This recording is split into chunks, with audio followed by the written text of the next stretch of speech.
Hi, everyone. Welcome to Pendragon Prologue, Episode 5. We're now in year 41. I'm Bob, the GM, and I'm going to pass it down to Thomas.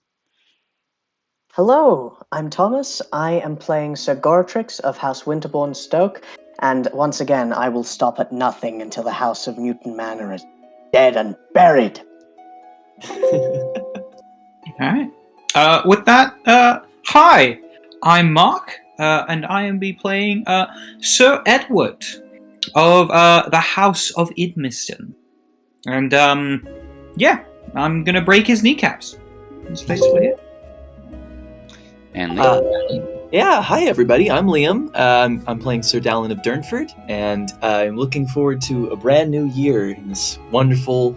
The weather's terrible in London, I hear, in England. Perfect. All right, so we're going to start today with Sir Edward in Idmiston. So, Edward, you've been called to attend to a visitor that's arrived. This is not someone planned. You're surprised by receiving someone today. It is now spring of 481.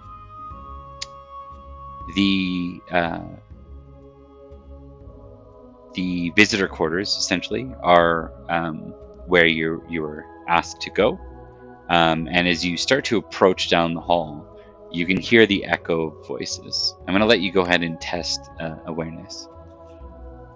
Alright.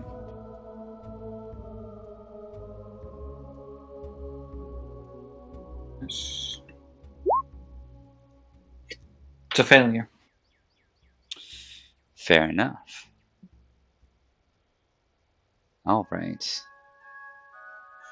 I should have provided something. I'm going to let you re-roll this because you actually have an option here. Without telling you why, it would be advantageous to stop. If you wanted to, you could choose to stop and sort of eavesdrop, right? Because you're hearing the echo. If you're likely to go any further, if this conversation is private, you'll be clearly interrupting. Like you'll be heard. Your footsteps will be heard walking down the way. In which case, he'd probably try and listen in to understand why these people are speaking. What's going on? Go ahead and make the roll again. We won't count the first one. Okay. Oh, that's a success. Okay. All right. Getting into it. Oh, yeah. Okay. You hear a very familiar voice, but a voice you haven't heard in quite a few years. Actually, you haven't heard this voice since you were a squire. It is the voice of your mother, Margot. Margot is present. You can hear her talking with Bledig, your uncle, the one that you spoke with last time. They seem to be speaking as if they know each other well enough. You overhear your mother say, and right before his death, he came to me. We had our first conversation since Edward was conceived. He'd shared with me something important. It's not worth. And you can hear your uncle's voice go, no, please do share. I was not aware that he spoke to you that recently. She sighs. It's just that he had mentioned his regret in not legitimizing Edward before he wed.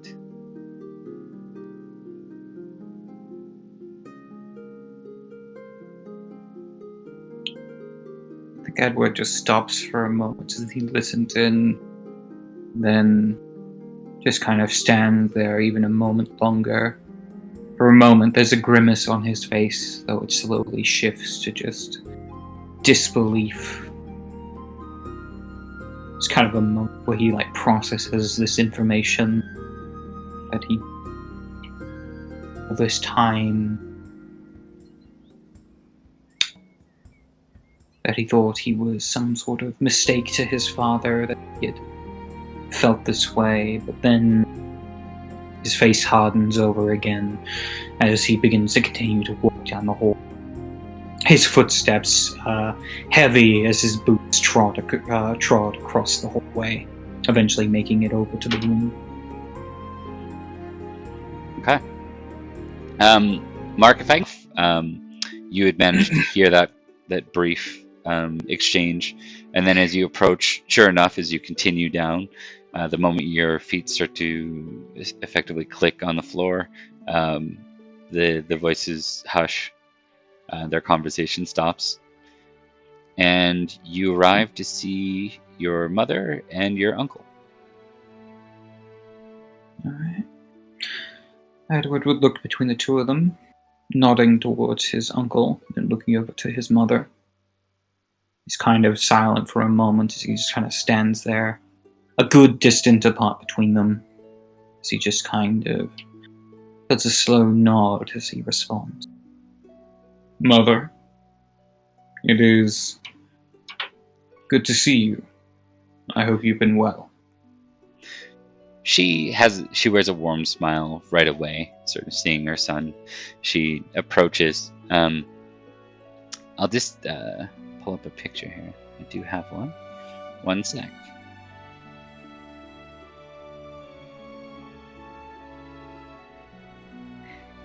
There we go. And what screen do you guys see right now? Perfect. You see the right one. So this is your mother. She looks very similar to how she did, when you were younger, except for her hair is starting to very heavily go salt and pepper now. Her features otherwise, though, she's still got a young woman's kind of face, right? Hey, your camera's working. Perfect. Yay! Yeah. So she comes over to Edward right away and says, "Oh, my dear son, you look remarkably handsome. Such a prominent knight. I hardly recognized the boy who left so long ago." Edward kind of slowly nods in recognition, but also not much else at the same time. There is a bit of a distance to him. Not necessarily completely cold, but certainly slightly disconnected from her. She looks down and nods. I'll give you can test awareness or religion pagan, actually, if you want. Religion pagan, I'll give you a +5 to the tested roll. Well, I don't have religion pagan, so I don't think I can make the roll. Well, you can make the roll at 5 if you really wanted to test it. Or you can make probably roll awareness. Okay. It's slightly better in it. Yeah. Hey, it's another success. Yeah, Somewhere in the distance. Finally, I'm being consulted for my academics now. Almost immediately. And apologies to those watching the stream. I also cannot bring up the dice roller for some reason. So I'll get you all to call out your outcomes if you can. Right. Yeah, so you notice that some of her garb, like some of her dress, looks a little bit different than last you saw her. There definitely seems to be, some similarities from folk you've seen in the sort of near woodland parts of Salisbury, especially around Chute Forest. You also see one of the symbols. It's almost like a tie that she wears on her finger. It's very similar to something Merlin himself wears. Oh, okay then. I think there is a moment of recognition as Edward looks down towards the time and then kind of waits for a moment. And it's at that point his expression does seem to almost freeze over as he becomes much colder as he looks towards his mother and says, "What has brought you all this way? Is there a reason you have come forth to speak with me?" She nods. There is. She kind of looks at Bledig, and he kind of gives you that look that maybe suggests that he understands that he's not welcome right now, and he nods to you and says, "Let me give the two of you some time." And with that, he turns. Your uncle turns and exits. Your uncle, being kind of more of a slender, he's not built like a knight. He is not a knight. You actually don't know why. Like, he is the second son. It's strange. He doesn't seem particularly sickly, or he's not maimed. There's very few reasons why a manorial second son would not typically be knighted, but he's not. So. Anyways, he turns and exits, and your mother nods. The moment he leaves the room, she says, "I'm sorry, son. Perhaps it was a mistake of mine to show you such affection with other eyes." She kind of moves closer, almost trying to see if you'll reciprocate or receive her love now that there's not prying eyes. As she does move closer, Edward makes no movement at all. He's still that kind of stoic form as he's kind of looking upon her. Though now his uncle has left, he does seem to respond a bit more curtly and says, "Mother, why are you here?" There's something I need to show you. Something you ought to see. It's by my home, near the chute. I'd like to take you there if you have the time, or another time if you don't. And just then you hear lighter footsteps approaching, almost like a walking on eggshell type of footsteps. I think at that point, Edward would almost turn instinctively towards the footsteps, as if to be like, "Oh, a break from this conversation, thank you." Seeing whatever it is making its way forward. It is your squire, Cadfile, your half-brother. The brother of, what was it, Maganor? Is that was your father's name? Maganor, yeah, Maganor, and so you have a lowborn mother. He has a chambermaid mother. His was a bit more scandalous in nature.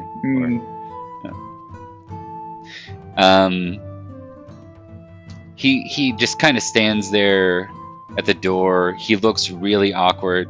Kind of has that face like he wishes he would just vanish. He interrupts you and your mother talking. Edward would turn to him and say, "Cadfile? What is it?" A rider has just approached. We're to make our way to a gathering of the counts as soon as possible. Very well. He would then turn his attention to his mother. I'm afraid I won't be able to do such things this day, but perhaps once I'm done with my meeting with the counts, I will be able to visit you soon enough. Very well. She has a look of disappointment for sure, but she otherwise doesn't protest in any way. All right. So we'll cut scenes now to all three of you together. It didn't take long for you to reach Sarum under news of a rider approaching. This is pretty common for methods in which a muster is gathered. So you don't know the details, but you're all riding east right now with the count as sort of, in the count's retinue. Basically, you're heading towards the Vale. It's good to be back on the road again, I must admit. I miss the freedom it brings. No, yes. Yes, there really should be a better way of communicating. We need your presence right now, other than, come with us. There's something going on. Not that I'm complaining, but... And I just want to verify too, Dallon's present, correct? Dallon would have responded to the request. Or did we lose Liam? Nope. Sorry, I switched my push to talk button and I totally was just talking that whole time and couldn't. Anyway, sorry, give me the last one again. No, just chime in. I don't have an NPC sort of standing or riding with you guys at the moment. So, I mean, you're amongst many, but there's not a particular face in discussion. Yeah, okay. Yeah. So, I suppose I've got a squire, do I not? What about You actually don't. Oh, So I don't. yeah, not every vassal knight, ones who own manorial lands would for sure, because they would be like the highest tier of teachers, and then from there, household knights, which is what all three of y'all are. It's more situational. So right now, actually, and I know I've kind of flip-flopped on this, but I thought it'd be more interesting if they come up through play. Right now, I believe Edward's the only one that we've had one come up with through play. So Cadfile is present with Edward. Gotcha. Okay, well, in that case, I don't know. It's tricky because Dallin kind of by nature isolates pretty intensely. I'm not sure. What's the composition of this party again in general? Like, is it? It's predominantly like all of the Salisbury Knights riding due east towards the Vale. Right. You know that your destination at this point. Actually, let's go ahead and give you guys some intrigue tests. See what you're picking up on. I upgraded that. I'm very excited. Let's see what penetrates Goratrix's thick head. Oh, I got a 4. 4 out of 8, so I succeed. Oh, I got a 1 out of 3. Success. Nice.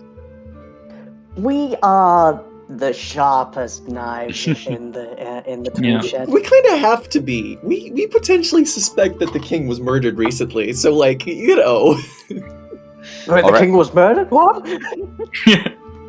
Some of us more than others, apparently. So what you're able to gather is, with almost certainty, the rumors kind of, you travel for days on the road with other knights. The rumors and conversations seem to suggest that this is most certainly a muster, so there will be battle this spring. You're riding with a bit of, not necessarily secrecy, but not a lot of detail being spread out. You weren't ordered by very specific scenarios, which suggests that there are those who need to know, and you aren't them yet. So you'll know at the time where you're told, effectively, and that this is likely someone either within the realm of Logres or close by. Otherwise, there wouldn't be a need for secrecy. That is a little concerning. All right. Well, I do see my buddies. I see Edward and Goratrix. Yeah. Yep. That's right. Okay. And then I forget. I don't remember. I don't think our buddy that was gossiping with me, Sir Robert. I want to say Robert. Yeah, he is not here. He's not. Yeah, I didn't think so. Okay, well, I think Dallin will just make their way over to Edward in Gortrix then, because I feel like there's just not too many people they're willing to open up with or talk remotely freely with besides that, you know? Well, there's one more you might really want to open up with. I don't know, just throwing it out there, but your old friend, what's his name? There's so many names in this game. Justinius? Sir Jared Dirtbag? is present. Jared, if that's you'd like. right. Oh, We'll open him Something up. about him just screams trustworthy to me. I like, don't let him know in all He's my done secrets. nothing but good things for your. Hey, Jared, here's my retinue social of knights. security number, and the key to my castle, and I'll Does not know how close he was to being shanked with a chicken bone the last shift we were in. Yeah, Dallin will ride up to Gortrix and Edward and find them and be like, oh, it seems that fate keeps bringing us together.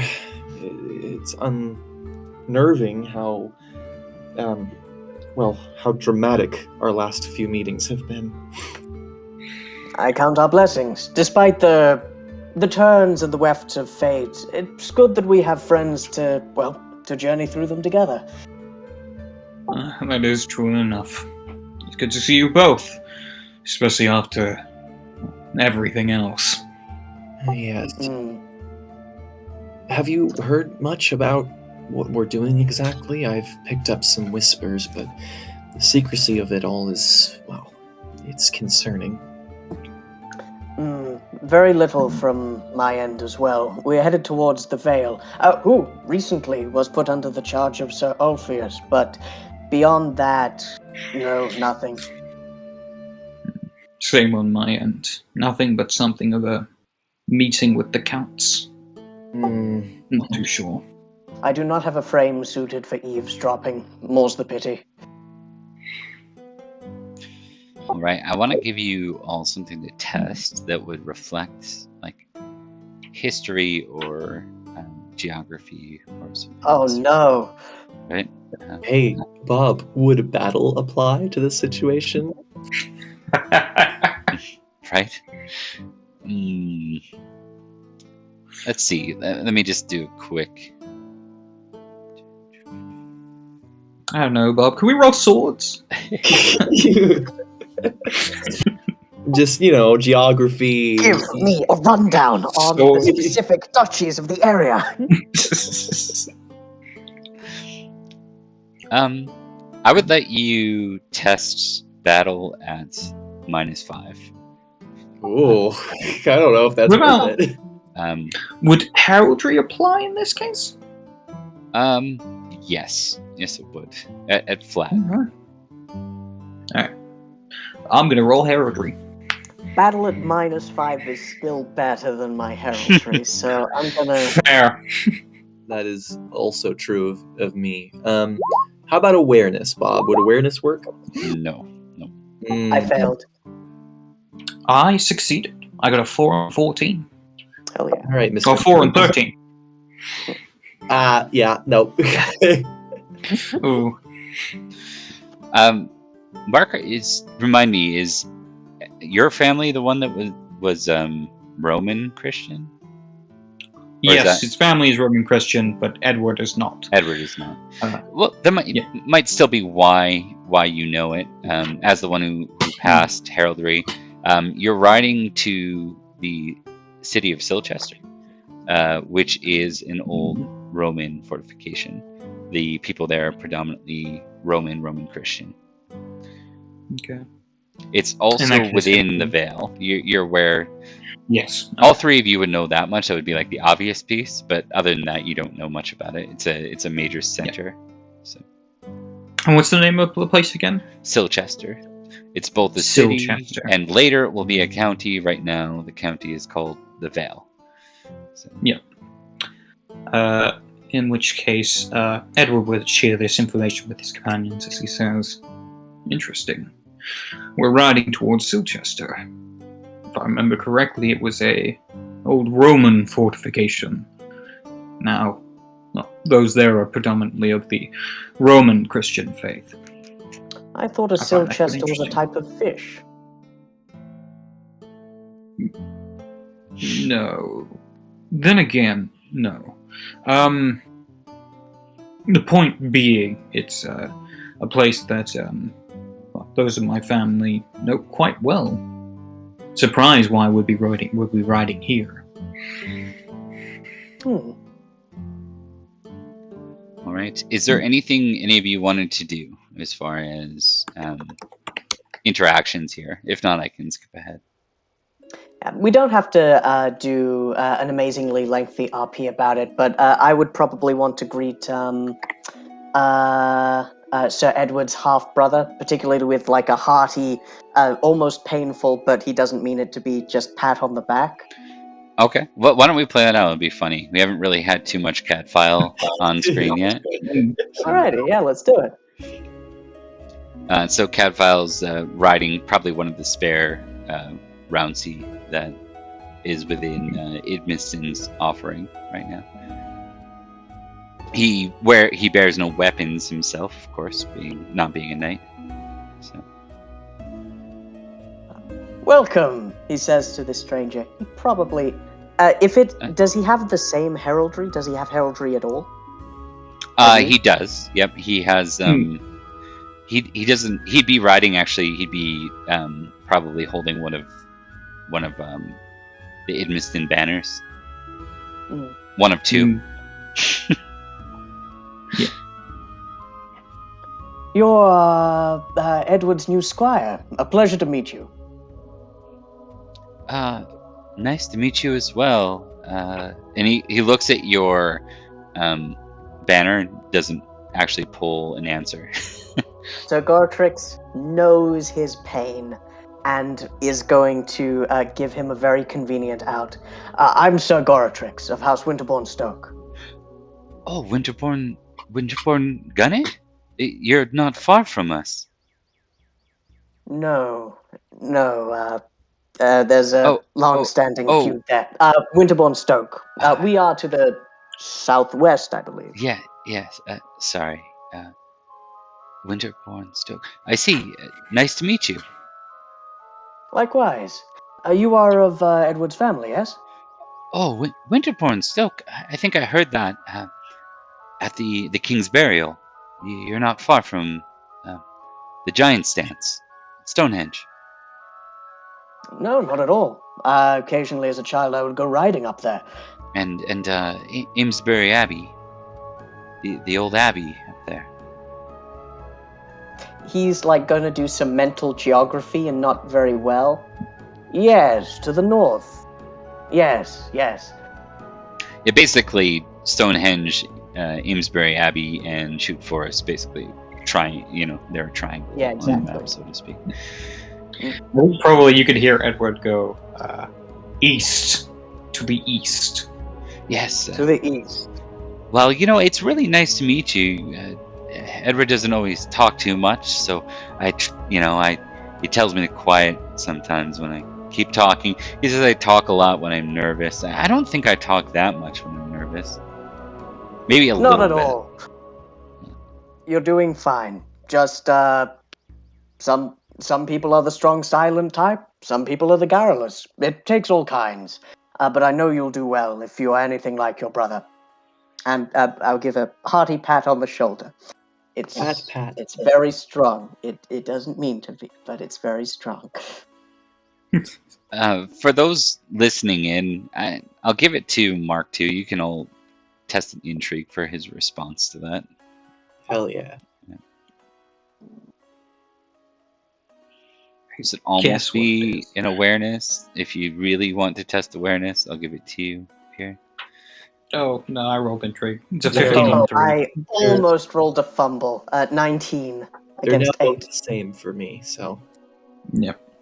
I'll go with my family's help. Hell yeah. Hey! You sense some nervousness just at the reference of your brother's thing. He kind of looks, just the way he looks up and then the way his voice cracks a bit afterwards in response, it's like he's not certain he's really allowed to reference Edward as brother. Oh wait, no, I wouldn't know. I didn't notice, so never mind.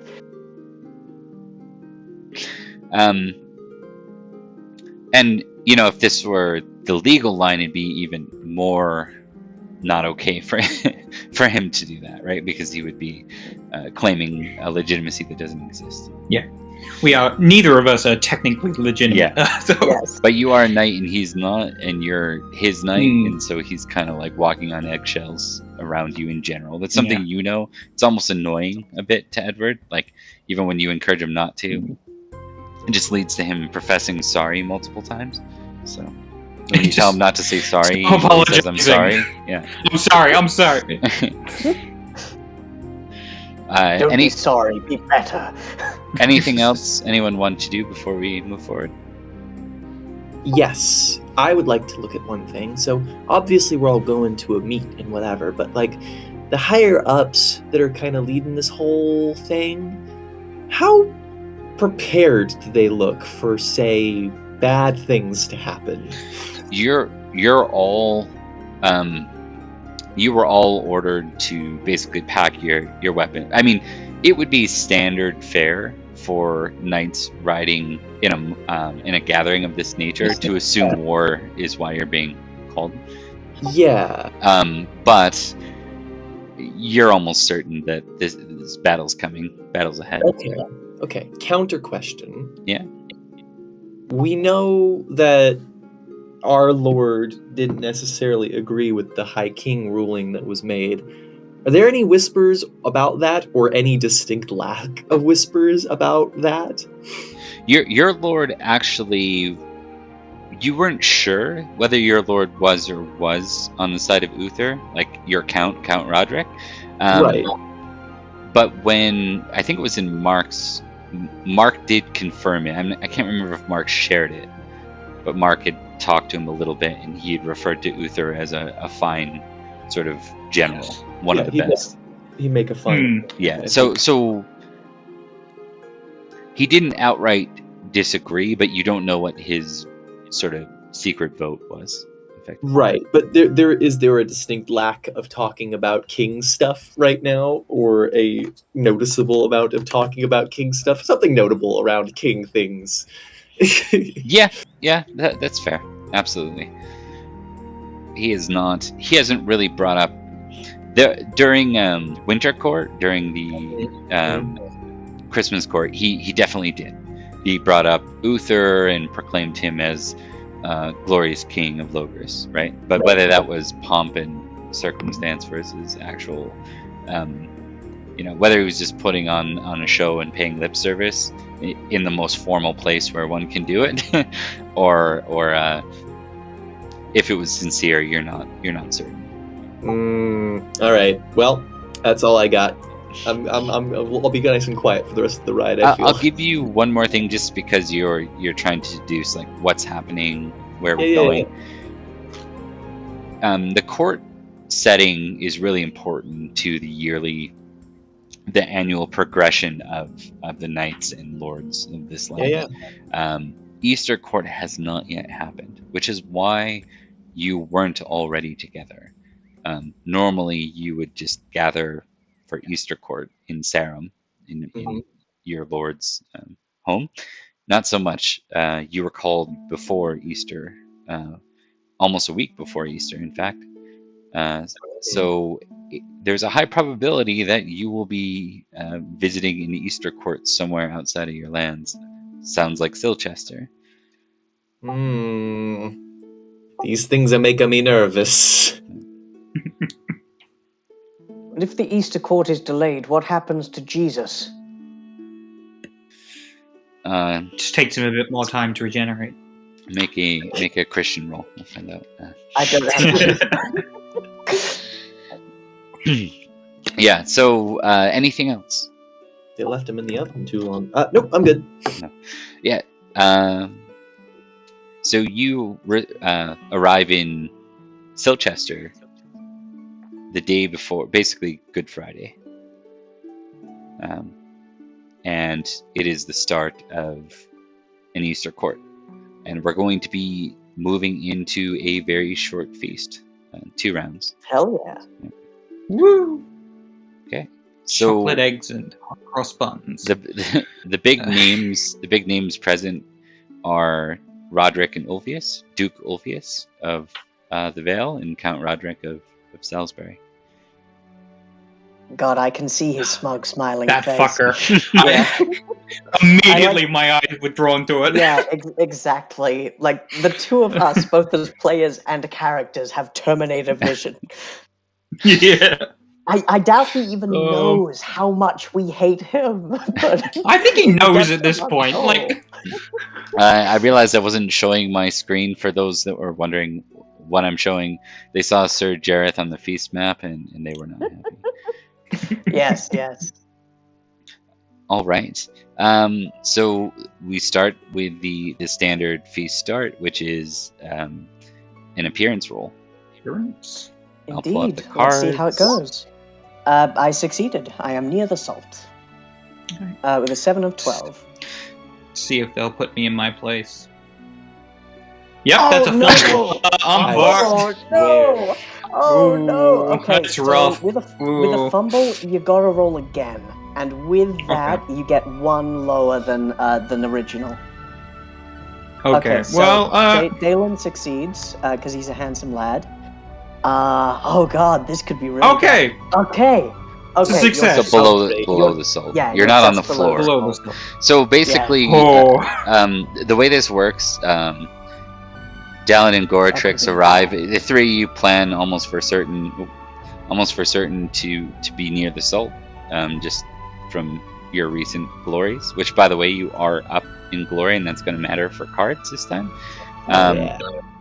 But as all three of you move to like sit down, there's kind of like a look at as Edward is left without any seat near the salt whatsoever, and there's sort of a shrug.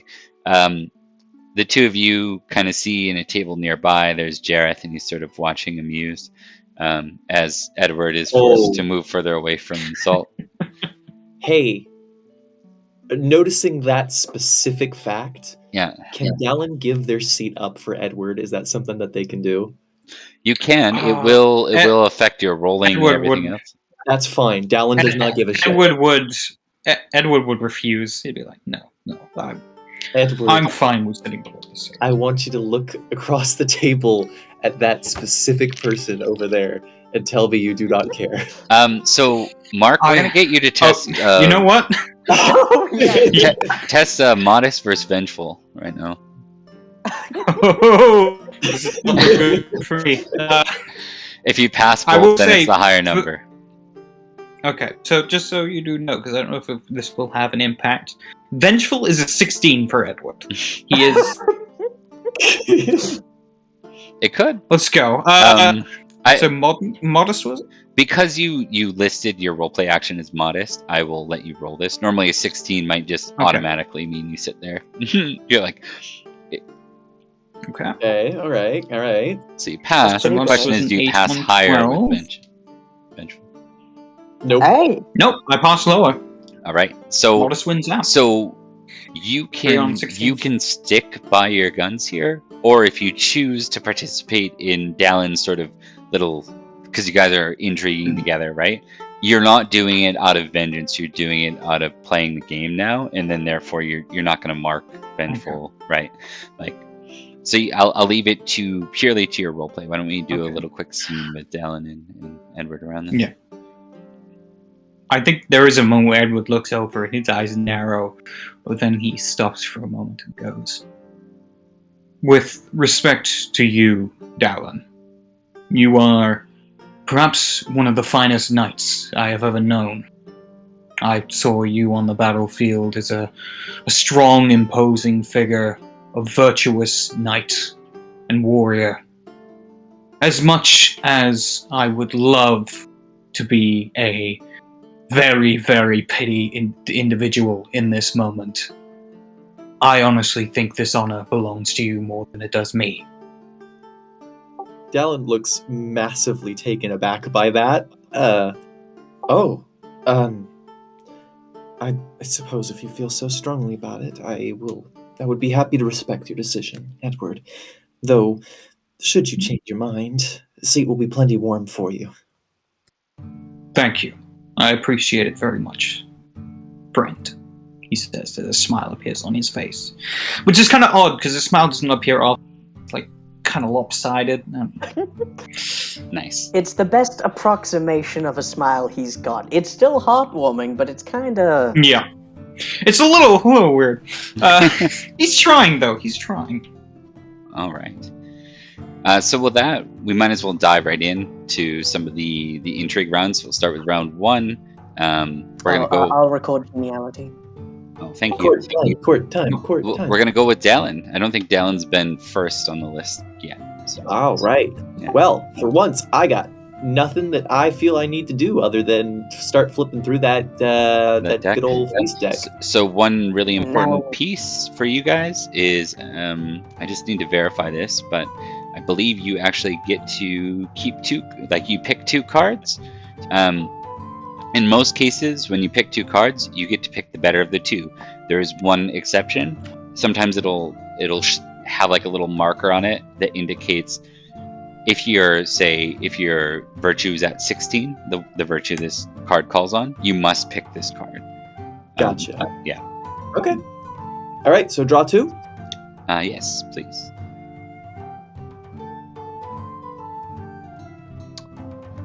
Oh.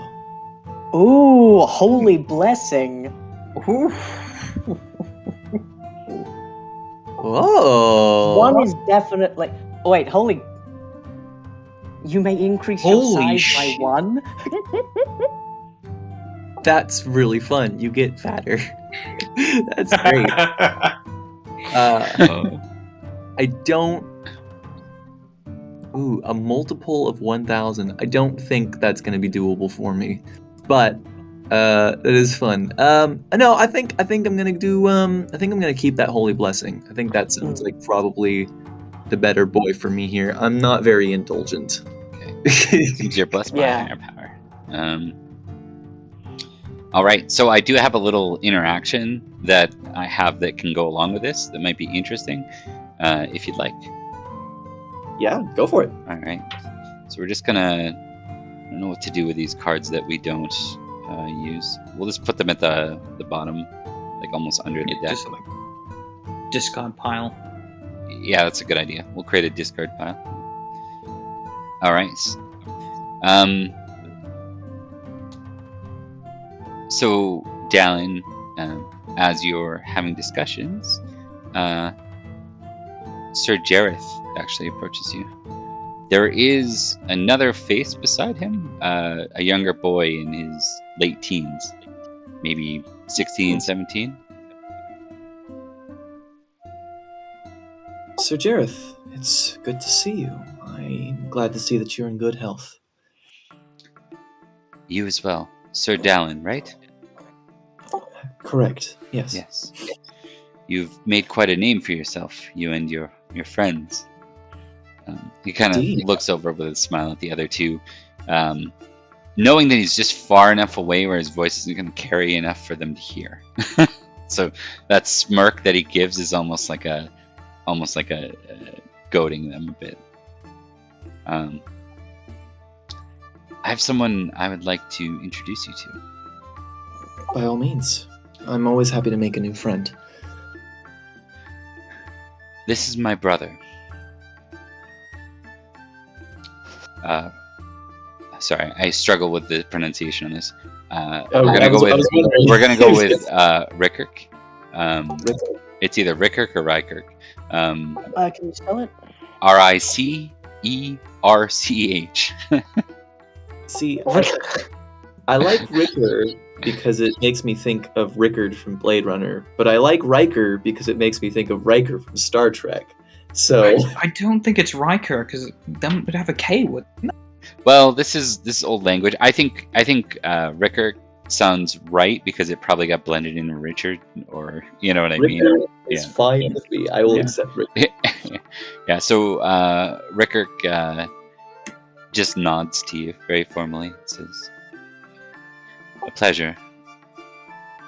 Delighted. Have you been knighted yet? I have not had the opportunity. I'm not of age yet. No. Sir, I look. sorry. Go ahead. No, by all means. Sir Jareth wraps his arm around his brother and says, "You see, Rekik here had a very unfortunate scenario occur. His knight fell during the war in Salisbury. His knight too shares a death with the king." A great many, unfortunately, fell during that conflict. To be lucky is to survive. I feel that only the greatest of us, and only the luckiest of us, and only those who God was with, received his blessing that day. It was a bloody conflict on all sides, but you should count yourself favored for your victory, for your survival, at least. He does not share Jareth's cocky humor or any of that. He seems to be, at least by appearance, very modest. And he nods and says, "My thanks. You honor me with your words." Not at all. You honor me with your willingness to listen, at the very least. Jareth says, "It's a difficult time. We're faced with battle after, well, what seems like imminent battle again this spring. I would like my brother to learn from one of the best. And after the news of what the three of you did to Passion, I thought perhaps settling him with the most keen of the three would be the prudent way to approach this. He would be very good at guarding you, watching your back, and tending to your wounds should you fall in battle." Without skipping a beat, Dallin goes, "I'd be happy to have you. Though, if I may, I merely got the last blow on Passions. Gordrix is a fine knight who was engaged in combat with him for a few minutes. Both him and Edward would make excellent, though I believe one of them might already have a squire. I'd be happy to leave the choice up to you." I think, and right when Sir Jareth's about to speak, his brother does kind of pull a bit of a faux pas and cuts him off and says, Yes, good. That's exactly what I wanted. I would prefer to stay with the recommendations of my house, and that is Idmiston. Or Durnford, sorry, not Idmiston. Durnford. Then Durnford would be happy to host you. With that, they nod, and Jareth says, "If you'll excuse me." He wanders back. His eyes sort of leave you. He goes to mingle. As he goes to sit back down, he's got a big smile on his face, almost someone that looks very content as he sort of holds his wine glass in his hand, muses at the scenario. Rykirk. Yeah, I mean, he just put a spy into my house, so it's fine. Yeah. Rykirk says, "If you'll excuse me, I'll return to my seat." By that he means the floor with the rest of the squires. Oh. What are the odds of being able to move him closer to Dallin? Squires do not get tables. Sure, but on the floor near the table, potentially? Is that doable? It would be, you would have to trade your seat down. Yeah, sorry, buddy. Not that modest. Yeah, and he doesn't seem hard done by it. He seems very content, wanders back. He's a bit more soft. I just imagine him at the foot of the table like a dog, just kind of positioned right next to you. Yeah, throw him scraps. Yeah, give him a little scrap at the table. There you go, buddy. All right, cool. All right. At around the beginning of the conversation, I'm not sure if you guys were looking, but Mark and I were basically doing the exact same, just very tense, cutting food. Yeah. Yep. I saw it. That was great. Yep. Yes. Okay, so we're going to go to Gortrix. Still round one. Alrighty. I am going to Draw a feast card. I too am festooned with glorious purpose. Roger So that. I'm gonna draw 2 things. Time to share. Mead. Mead and time to share. Okay. Suddenly your affairs seem inconsequential and you want your friends to enjoy themselves. That is 100% Goratrix, but let me quickly... whenever you draw a card during this feast, you may give it to another player. For every card given away, +1 geniality. If you do not distribute any cards in this manner by the end of the feast, selfish. Mead. A large keg of fine mead is brought in and open. Got to roll temperate versus indulgence. Okay, so here's the thing. Normally I would do time to share, but we only have one more round of this. Yeah. So it's not going to be doing all that much unless I can give them like one of my other cards. Which you can. Like if I pick 2 and Yep, you can. can I do that? Yep, you can. Now, here's the other thing, though. Do you have temperate or indulgent at 16+? Let me quickly check. I think my nope, they're both at 10. Okay, then you're welcome to choose. Indeed. I am going to take time to share because I can pick. And can I, if possible, give mead to someone? Literally, yes, you can. Yeah. That would be essentially pouring someone mead. So who? Who's better at temperance? Oh man, I got a cough for some reason. It's so weird. All right. Beautiful. Oh yeah. Edward's also not bad. Oh yeah, actually, that's right. My temperance went down a little bit. Like so. Oh yeah, you got indulgent because you. Oh, that's right. Yeah, I'm at 12. Anything. What have you got, Mark? Oh, I got literally one more, 13. All So right. either or. Okay. Give it to the Salt Boy, below the Salt Boy. Yeah, I'd say give it to Below the Salt Boy. He is closer to the kind of people who would be, straight up into this thing. Same as Goratrix, really. But Goratrix has this on it, and he's like, one of my friends could kick ass at a keg stand. Normally I'd say you can't. Like, he's not going to be able to use the card, but if you want to express it through giving him, because it's mead, that's like a very doable thing here. Like, you can just do that, right? You could go give him mead. It will still represent as you giving a card to a PC because it's mead. In the future, it would have to be another PC card too, unless there's like a really good story linked to it. But if you want to go give this this squire mead, that's going to be seen as generous, actually. So if you do that, I will just give you a tick on generous. Edward, I think that's a miss. Yeah, I was going to give it to Edward, not anyone else. He's not a squire. Yeah. Oh, you're giving it to Edward. Edward's not on the floor. He's just below the salt. Yeah.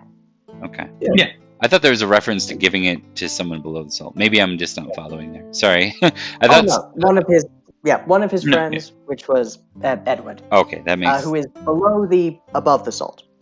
Yeah. Below the salt. And I'd straight up do that. A large keg of fine mead is brought in and opened. And you know what? When people are drinking, everyone's friends, and what even is status? Edward, come over here. You would actually know it'd be proper for you to kind of bring the drink to him. Like, that's kind of what that represents. Gotcha. He will take the keg. Pick up the keg. He will move it over. Over the shoulder. Yep, just over the shoulder, and then boom. This is good stuff. Okay, noted. Gotcha. Some of the folks below the salt respond really well to that. Some of the folks above the salt, there's mixed response to that, because you just basically took one of their drinking kegs and moved it over to people that are, in their opinion, less. It's like when you get called first at a wedding for your table, but then someone like lets another table go first. Just one guy at your table says, no, that table can go first. The rest of the table might be like, screw that guy. So yeah, it's good. It's a good move. I'm fine. Yeah. But yeah. Tick So let me generous. just quickly increase that. Oh, thank you. Yeah. And I think that means that Edward, you can use this card. Yes. If you wish. Does it mean You like can still draw too. Okay. Yeah. Okay. Yep. So would it be like I can only pick one, but I get like 3 now to choose from? Correct. Yeah. That basically what it is. Okay. Which is not a bad thing because sometimes you get 2 shitty cards. No, yeah. Mead is not a bad third card. So. Yeah. Yep. So is that my turn to draw? I imagine. Yes, you can go ahead. Round 1. Go ahead and draw. 2 cards. Oh, another one. I believe it, yo. Ooh, meet the host. That's exciting. Juicy Tales. That one's not as good. Meet the host. I think, honestly, that one might be the better. Yeah, I think I'm just going to choose the host. Or meet the host. Okay. So Your best skill would probably be sword at this point, right? Oh, 100%. But I don't know if combat skills count. Does combat skills count? Yeah. It's better than quizzing you on your expertise, so I imagine just describing how you would do a proper stab on a Saxon. Yeah, well, ultimately, that's what it is. So you're gonna encounter the host, which is, I would like to use my go ahead and give us a roll.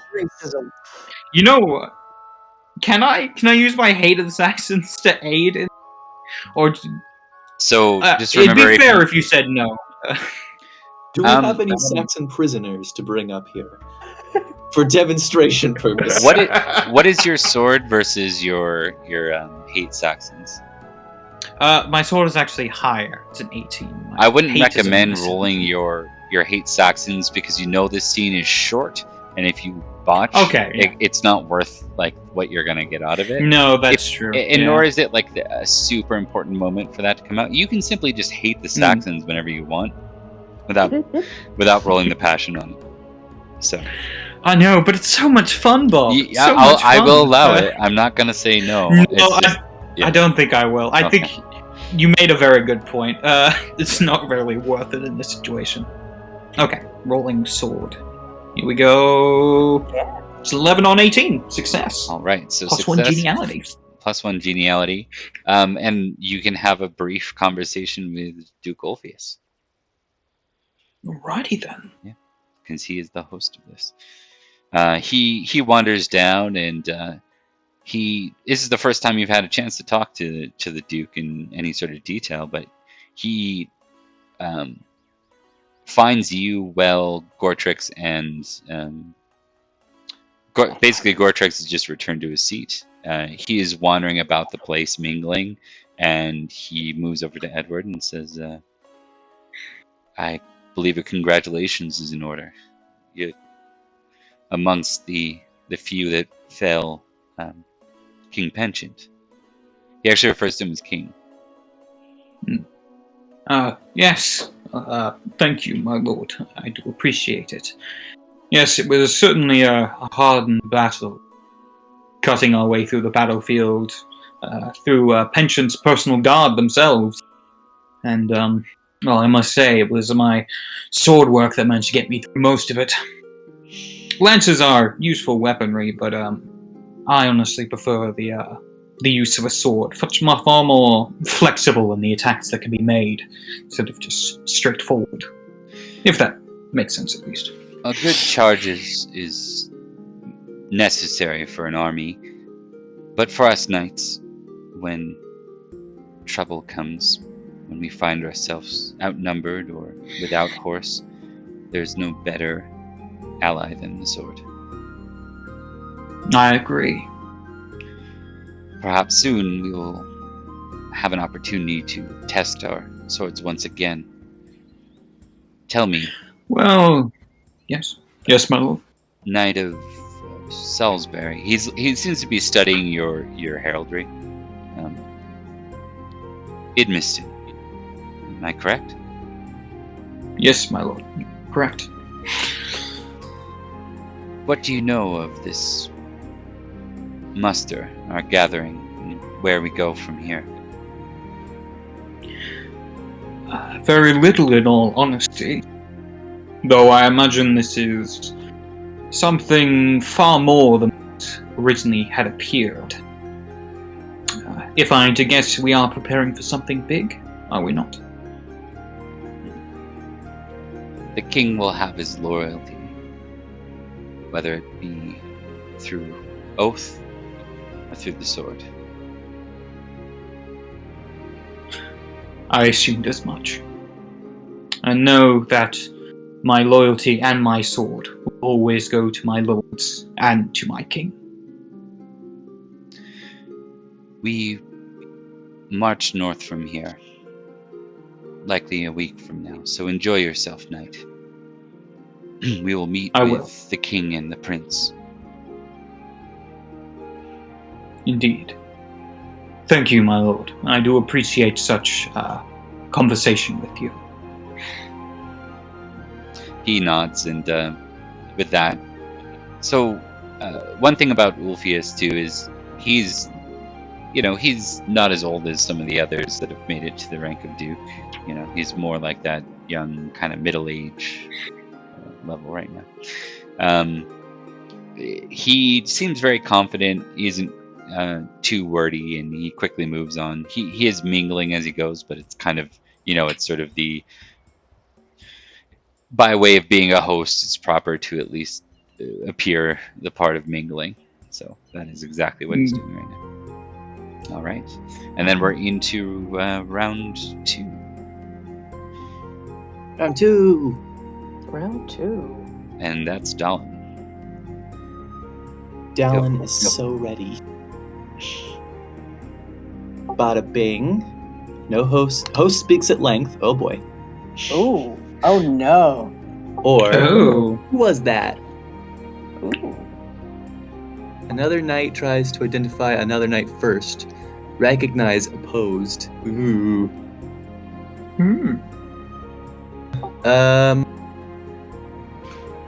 What's my recognize? Oh, nope. All right. Energetic versus lazy. Okay, so the host rises and drones on about the current political environment. So you actually, it's funny, when he excuses himself, not long after, he finds his way to Dallin, and then we'll see what happens from here. Based on the I hope I pass. I hope I get energetic on this because, actually, legitimately, Yeah, it Alan would perfect. probably be pretty interested in this. They've been pretty concerningly interested about the politics of this Oh, region. yeah. Whole trip. Be very useful. Here, let's do lazy first. Oh, No, that's okay. Wait. No, wait. You've It's- still It's got really still close lots to of 7, chance. though. Yeah. It's It's really only a 6 on 7. Yeah. It's only Yeah. a 6. Okay, so what? Such a bummer. 3 on 13. I don't want to be lazy. Okay, so here's what this looks like. Uh-huh. You're really hoping for to basically get more on what Mark just had, but instead he goes on about petty politics, things you absolutely don't care about. Basically, the accounting of politics. He starts Yeah, he's talking to talking you about- about manorial lands and how nice it would be to move the Vale into something more formal, perhaps something better than this whole this whole wildlands that it is now. But it's not a county, right? It's not formally functioned and featured. And at first it sounds really interesting, but then he starts to tell you all these exacting details, and he rambles on and on. And he's not a particularly engaging person, so it's just you find yourself wanting to stab out your eyes with the fork in front of you. On the 3rd autumn, there was a 2% increase in tax, despite many people getting killed by Saxons. Yeah, What's that it's about? one of those. It's really What was bad. that about? Actually, how did that happen? All right. Well, that was fun. And I will allow you. So that's your tick. I allow you. You're in this scenario, so I'm not going to take away roleplay opportunity. If there's something specific you want to ask the Lord, you can. Nope, gotta let him go. I'm gonna wind him up and roll. Okay. All right. Noted. the very least, Dallin feels like they're taking one from the team. He's not rambling at anybody else right now. Yeah. You notice Sir Elad must be gets up buying and moves time away for from you. you as he's talking, like he just dodged a bullet. So, okay, that brings us to Gortrix. Alrighty. I am going to draw some cards, because I'm all about that life. Let me lower... Ooh, gentlewoman. Oh, you know what? Oh, and well-dressed. People are really wanting to help me with my wardrobe. I don't know what that says about me. Okay. Well-dressed, a lady passes and comments on my clothing. Roll fashion. I can roll fashion. I'm not great at fashion. Oh, and if I fumble, her unkind comments make others laugh. But for gentlewoman, a slightly nicer person comes along and takes a shine to me and helps me spruce up my clothing. At the start of each round, I can keep it or discard it. I cannot draw cards while I keep this one. Well, you know your boy is aware that this is the second round of a 2-round feast. Mm-hmm. I'm gonna keep gentlewoman. Okay. So I'm gonna gain 2 geniality, while this lady just helps me spruce up my clothing, which I imagine is no armor is not formal wear. Yeah, you're not wearing armor. I do want to. Yeah, I exactly. don't want to be a take away from this, but it does say at the start of each round. It does say if you keep it, I get +2. Oh, that is true. Oh, it says you can keep or discard it. Yes. However, there's enough ambiguity that I think I'll ask Bob. Would this be enough That's to fair. give me a +2 geniality? Because I'll be keeping it anyway, because it works for... Godrix is very pleased, but... I don't think so, actually. It might just be better to but fumble for what's but there's no failure on well dressed. I would take it as what's your chances? I mean, pretty minimal chances of the -2 geniality on well dressed. I think it's I think it's the more interesting. 1 out of 20. Yeah, if you want just the descriptor on gentlewoman, we can allow for that. Okay, let me do some strategizing. If I use my, what's the thing? Time to share card and give that to Mark, it's possible he can use it. If I use well-dressed... Oh. No, because you will have picked it up at the beginning of your thing. You will either have it and gain the +2, or use something else. Yeah, actually. Yep. That's true. Yeah. So, if anyone's looking at Goratrix, that poor brain inside of that case, which has been bruised and battered so many times, is just whirring and is like, optimal path acquired. I am going to, if I can... I'm very bad at... Oh, I've got a 0 in fashion. Never mind. I think we all have 0 in fashion because it's not a knightly skill. Yeah. Yeah, actually, that's a good point. If we roll fashion, I think we lose glory. Not for the card that's testing it for you. Okay, and remember, there's no failure. There's only a fumble on this card. So gotcha. I don't think. Yeah. I don't think you can succeed on it either way because you can't roll a 0. I think you can still roll. You can still roll a 1. Still 1? Is 1 the minimum? Really? Yeah. Okay. Even when you have a 0, you roll a 1. Yeah. Okay. In that case, I'm gonna give fashion a go. And I'm gonna use time to share to give gentlewoman to Sir Edward. I'm going to recommend this gentlewoman that that I know a friend who is in need of her kindness, rather. All right, let's see if I can get a 5% chance on the fashion roll, and not the wrong way. Yeah. Come on, Oberon, King of Fairies. Damn you, Oberon, King of Fairies. That was very near a fumble. But it wasn't a Very fumble. fumble. Yeah, I got 18. Had Yeah. I 2 more, I'd have crashed and burned. But as it is, I get 1 geniality from recommending my very worthy friend to a fashionista of the court, I suppose.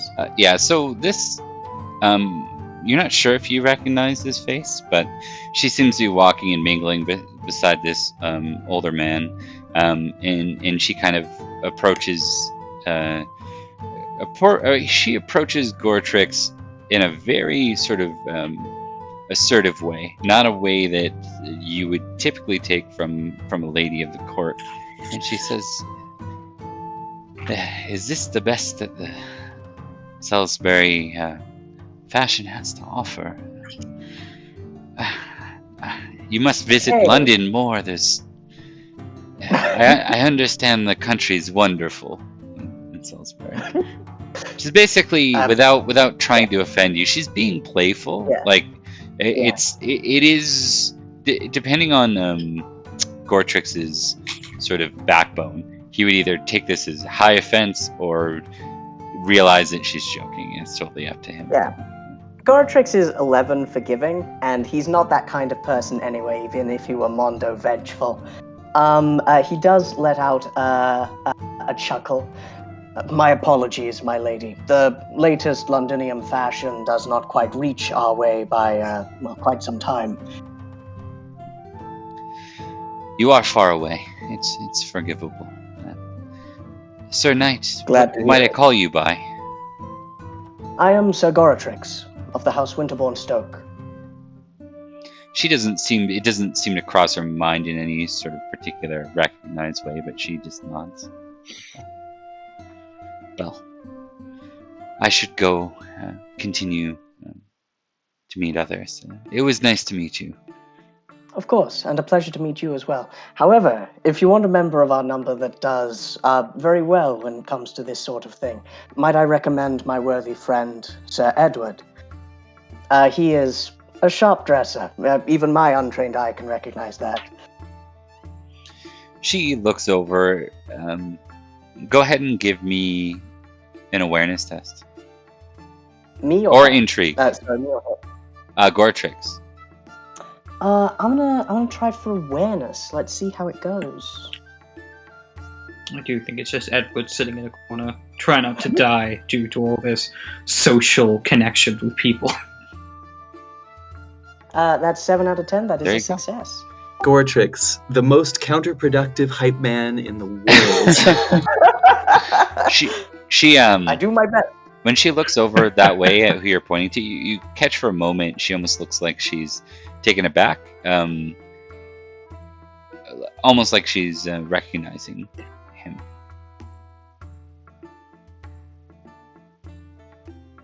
Okay. Anyway, he's an amazing fighter.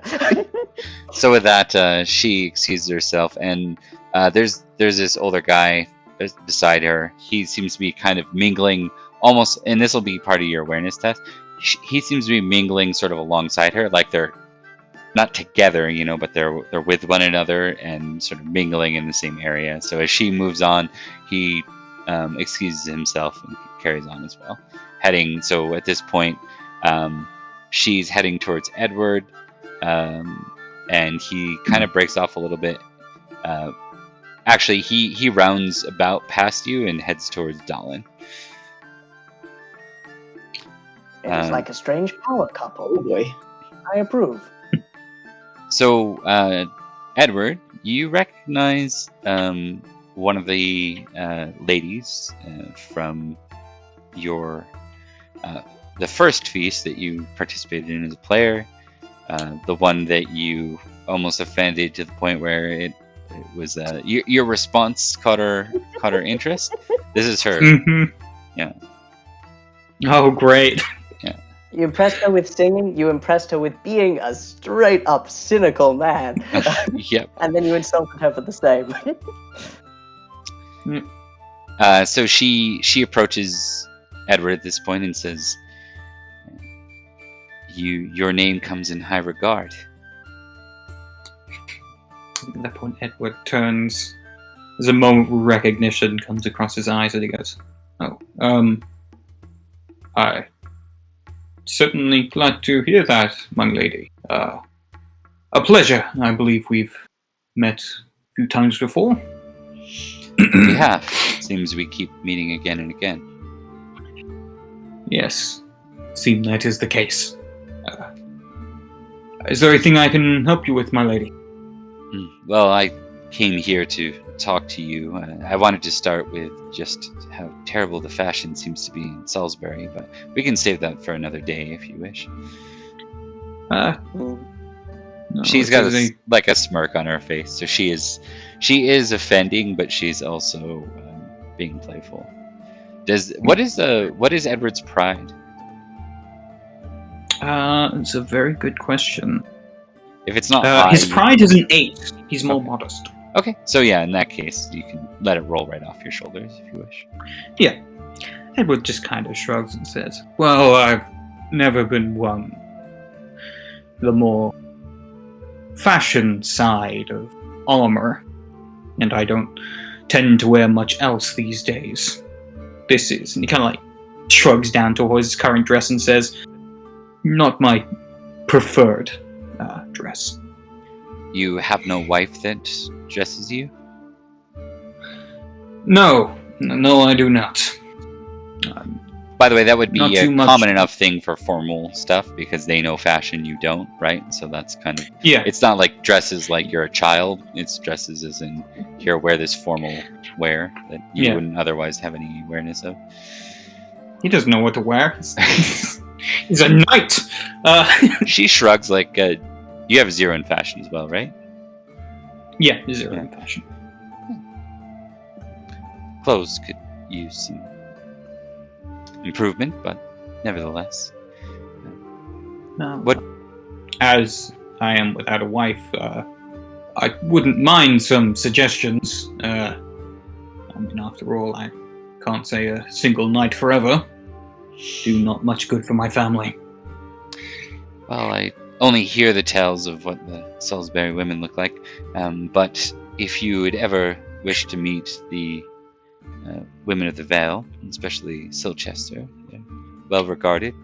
My uncle, she motions to the man that just seems to be approaching Dallin at this point, which we'll cut into in a couple of minutes, might be able to, well, he seems to know everyone around here. He might be one to speak to. Very well then, I might have a conversation with him next he is free. I don't believe I got your name, dear lady. She nods at that, and I thought I gave it to you, but I did not. No. E-I-R-A. I'm going to go with Ira or Ira.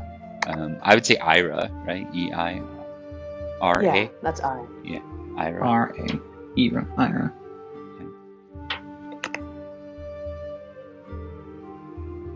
Yeah, we go. Well, Lady Ira, a pleasure as it is always.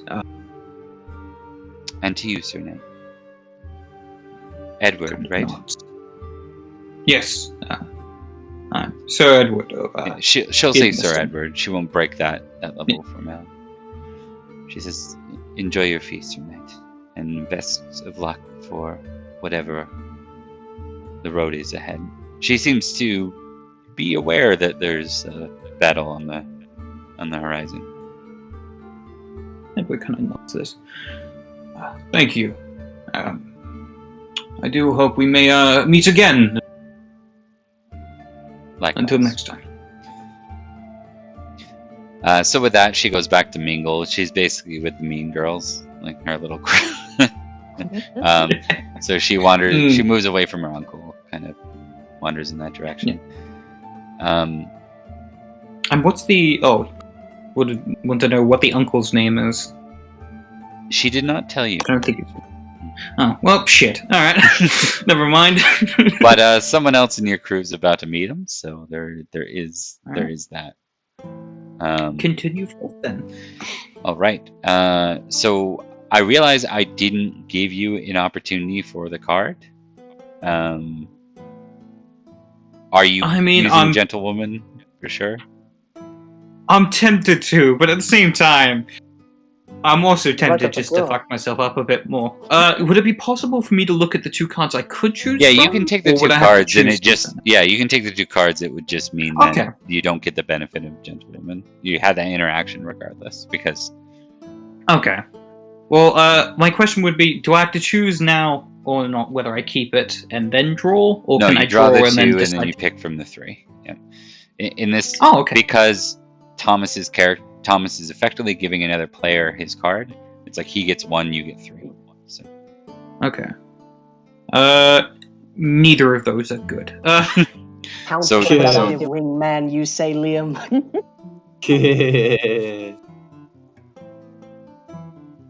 Yeah, no, I'm gonna keep Gentlewoman. Okay. Okay. Those ones are bad. Go ahead and Alright. dump those cards up. And then, so Liam, you can draw your 2 cards. Oh wait, no, sorry. You went first. I'm used to him going last. Yeah. So Sir Dallin has a guest. This man. He looks well groomed. He stands a bit shorter than most of the men of Kimrick blood. Has more worldly looking clothing for certain. You don't catch him at first until he's sort of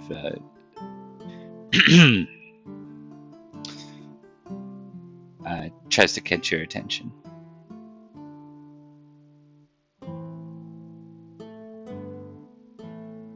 His arms are folded behind his back as he looks at Sir Dallin. Sir Dallin will. Yeah, so you know what? Sir Dallin will politely nod to them, but not super actively engage. Just like, hey, I'm open for conversation, but also I like this pork. It's delicious. It seems we've finally found the opportunity to meet one another, Sir Dallin. Yes, I'm sorry. It has been a rather excitable year for me. I did receive your letter. Yes, of course you were inquiring about Elizabeth. Apologies if I came off as somewhat shrewd. It has been, as I said, a very busy year for us. I'm not sure if you heard, but we were fighting in the battle to take... my friends and I were in the vanguard that ended with Passion's slain, and between that and the unfortunate death of the king, I hadn't had much time to properly respond to you. Please, I would be happy to talk to you in full about it just now. And Dallin's gonna shoot a look at Gortrix that is just kind of like, oh god, it's happening. What do I do? He says from the other end of the hall.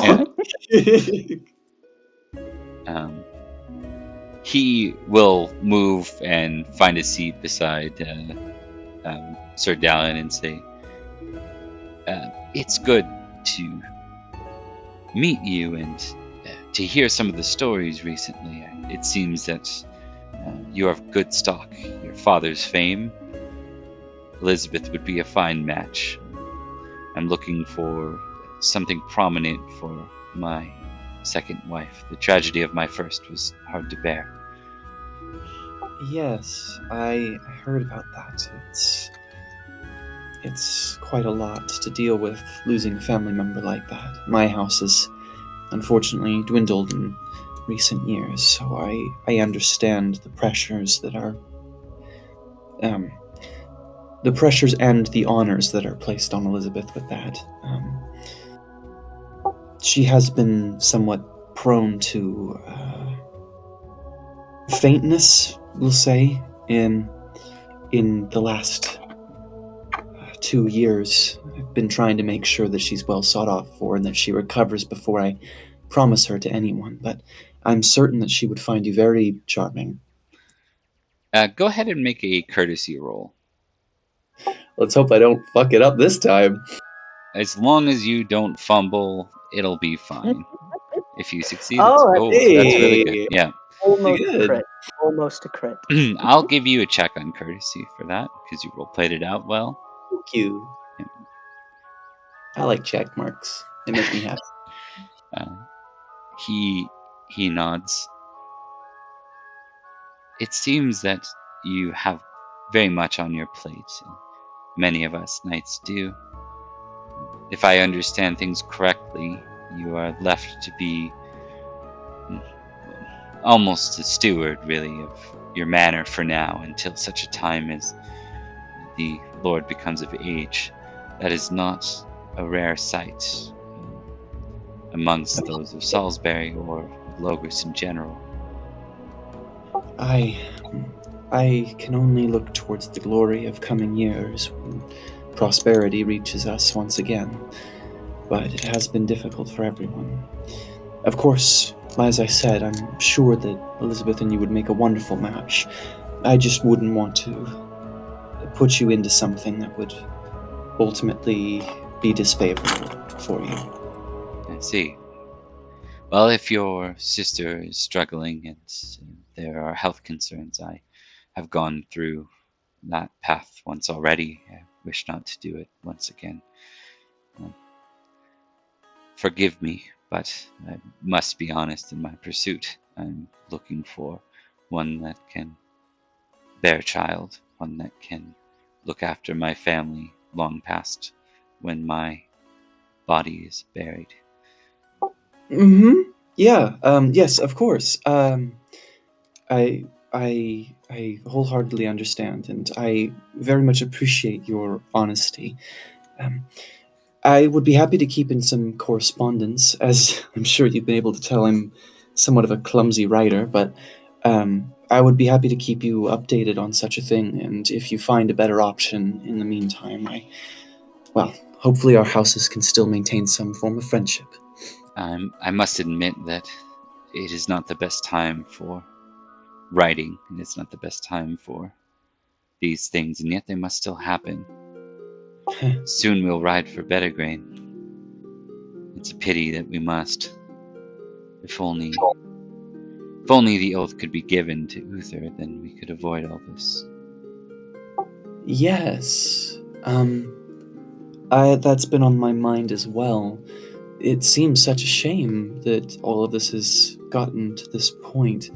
Tell me, and since you're willing to be honest with me at least a little bit, and me with you about my sister's condition, what are your real thoughts on the situation as a whole?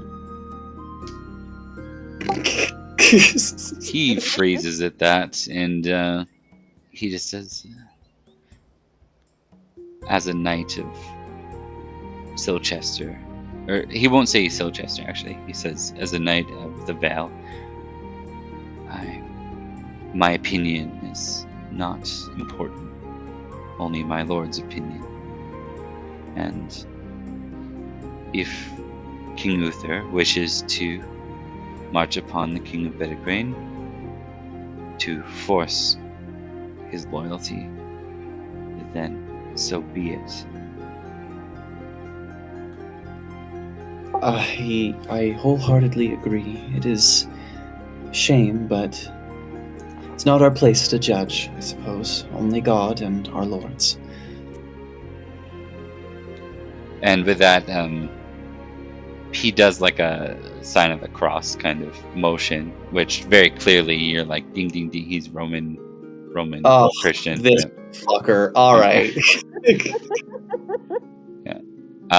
And then he nods and says, "It was a pleasure. Perhaps we'll see you on the battlefield." Yes, of course. And That- on that note, I'm gonna walk away from you right now and talk to Goratrix and Edward. Yeah. So we can do kind of a end of the feast conversation between the three of you right now. I just want to say before we have that conversation, Yep. you guys have been discussing like these plots and these intrigues, and Gortrix has just been there like having a good time, just helping people out in Greenland. He's just been eating chicken and occasionally shooting glares at Sir Gareth, but he's gonna come back and go, we're declaring war? Every once in a while, like right as one of you finish the conversation, you see Gortrix with another person. He's like, "Have you tried this chicken yet? It is fantastic." It's like the same moment. Yeah. They marinate that? Oh. So just walk me through this, just so that I make sure that Liam is Yep. certain on this before I start spouting nonsense. So Uther has declared war on the Vale or the area past the Vale? The area past the Vale, an area known as Pendragon. Right. Yeah. And I'm going to let you all test intrigue on this last sort of final test here. Okay, perfect. And Pendragon is owned by which lord? That is what you're testing. That's what we're testing. Yeah. Okay, perfect. Let's go! Woohoo! Oh, nice. Mark, that's two I intrigues I just failed. tonight. I'm gonna give Mark a check on intrigue just out of entertainment for this one. It's his second. I know it's luck mostly, but Yes. I don't know how I keep succeeding. it's good to do that when I don't know what's the rest of the going group fails. We'll take it, right? Yeah. Exactly. Yeah.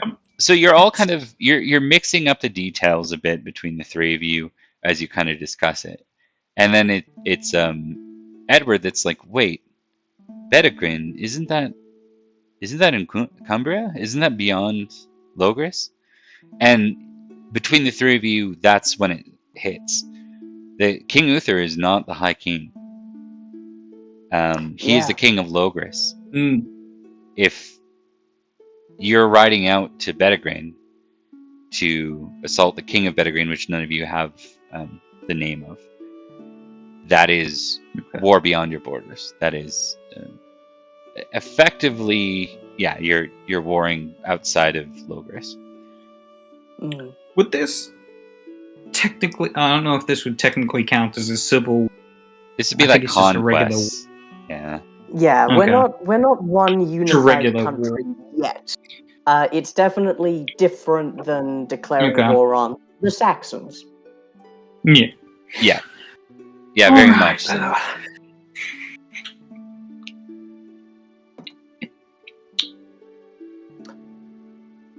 Right, okay, so all of the things you were discussing from the previous feasts, you were right. I don't know how much I normally miss, but I missed a War of Conquest. You know, so sometimes I like to feel pride in my intuition being right about certain things. Today's not necessarily one of those days. Hey, maybe Uther will win and unite the whole kingdom under his rule, I guess. But every other scenario looks real bad for us. it is the best case scenario that if it happens, we end up victorious. But it is still, I became It will not be. people, not fight my own countrymen. Either way, this will not be favorable victory or defeat. No doubt this will just lead to more battles as people disagree with his current, shall we say, technique in defying the country. This could have many effects that we may not even see for years at this point. But, all I think at this moment is that we are going into a battle. No, we are going into a war that I don't feel comfortable losing. Even. I must admit, I do not feel comfortable winning it either. I agree.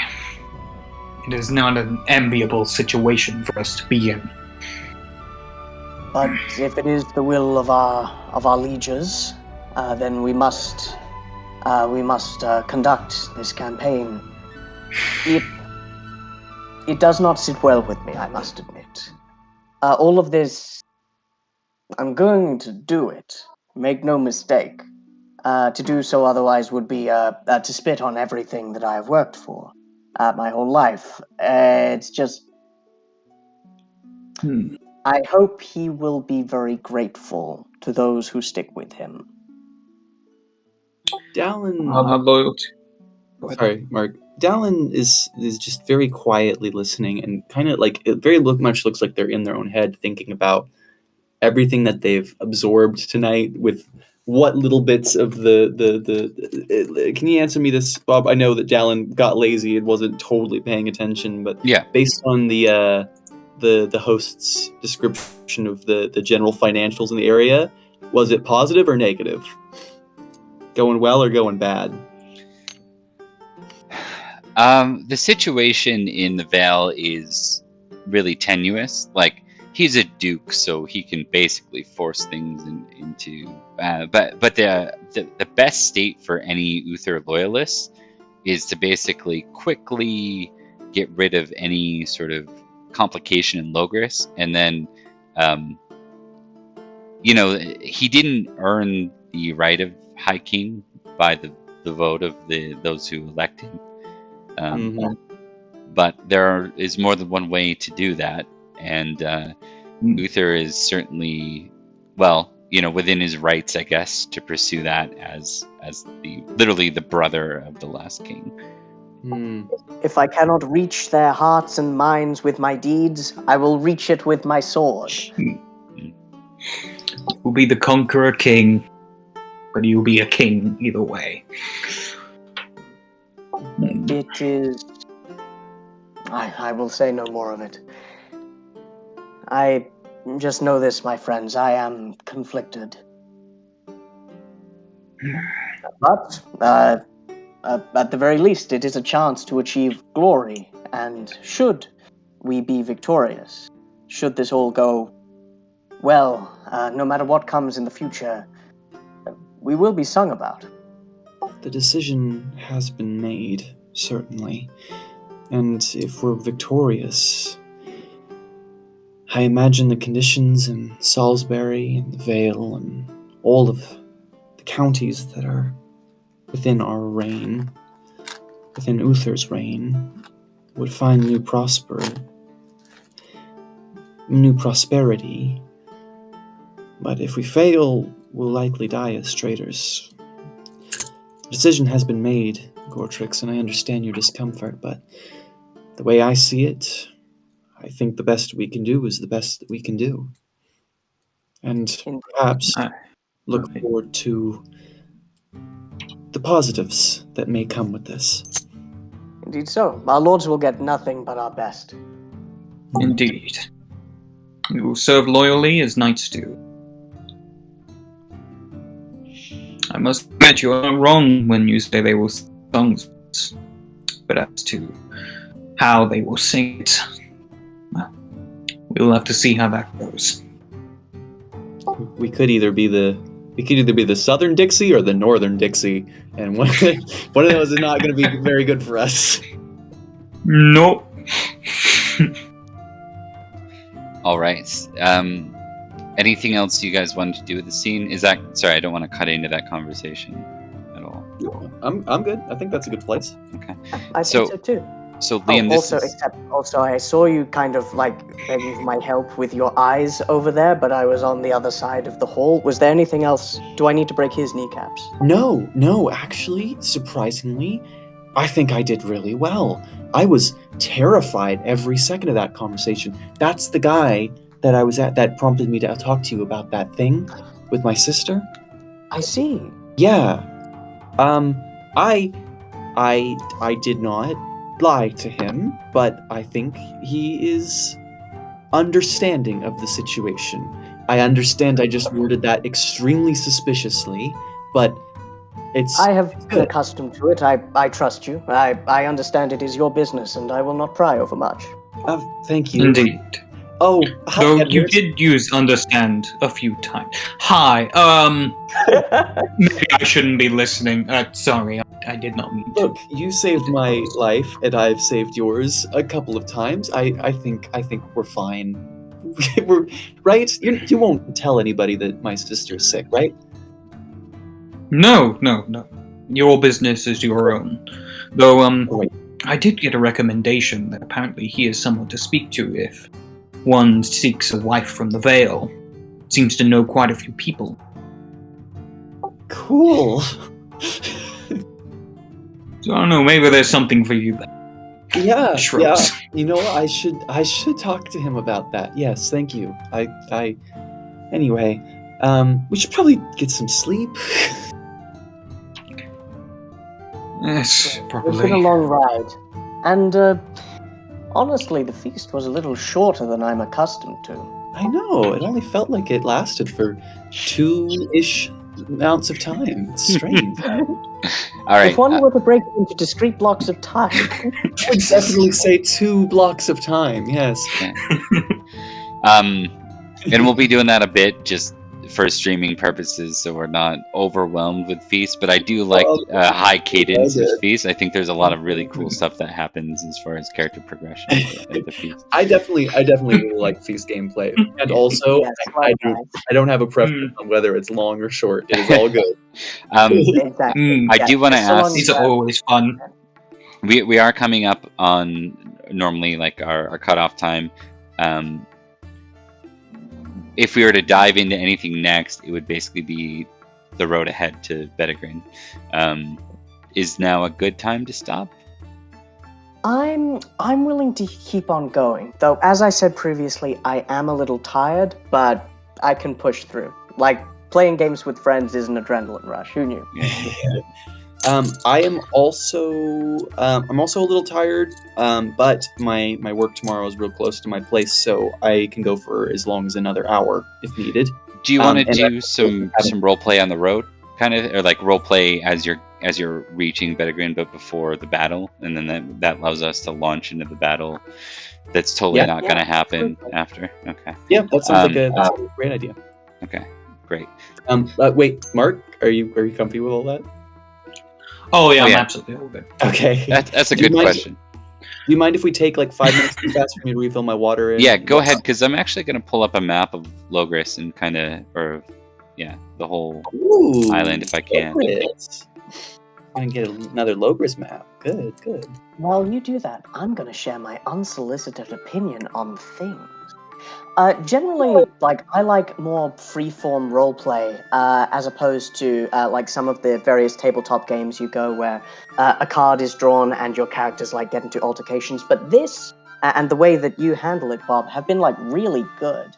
Like, we're using it like a tarot card is how I kind of saw it, right? So we're not like we're not forcing it by the card, but we're just using it as the suggestion for what needs an opening for something to happen. Yeah. Because like in D&D or Vampire, like there's no button that says now have a heartfelt scene about the nature of family with your superior. That just kind of generate encounter. Yeah, but in this, that comes up, but it's handled very organically, and the way it goes forward based off the rolls works very nicely. Perfect. Glad to hear it.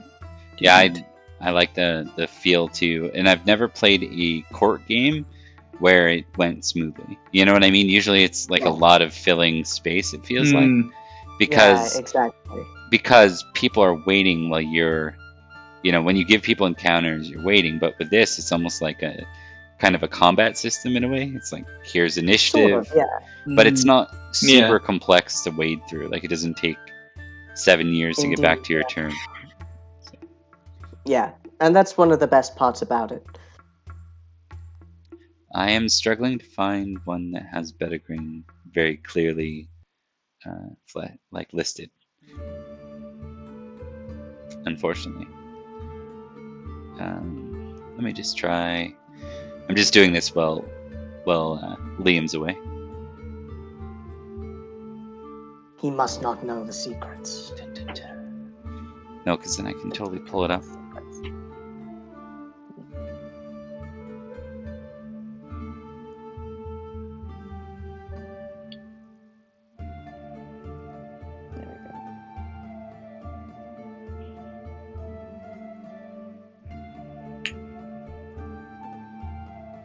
And lo, Edward said, there are 2 kinds of people in this world, good honest, hardworking people, and the Saxons.